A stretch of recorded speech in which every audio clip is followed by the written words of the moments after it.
Slim frame projection screen installation guidance. Installation accessories include inner frame corner braces, outer frame corner braces, springs, pull hook, screws. Outer horizontal frames, outer vertical frames, inner horizontal frames, inner vertical frames, screen surface. First, install the inner frame.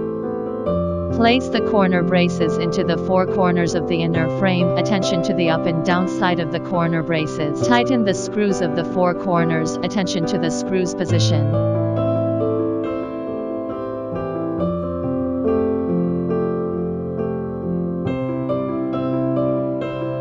Gently insert the tension rods into the corresponding sleeves on the back side of the screen, and then cover the inner frames onto it.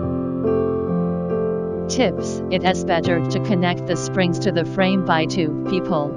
Start from the middle springs by using the pull hook tool.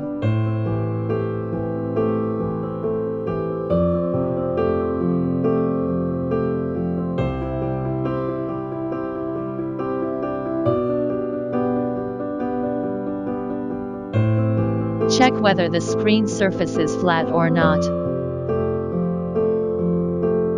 Fasten the inner frame and outer frame together. When you hear a click, the frames are tightly fastened. Use the outer frame corner braces to assemble the outer frame. Insert the corner braces into the ends of the vertical frames, and then insert the vertical frames into the outer horizontal frames at the same time. At last, tighten the hex screws. Installation finished.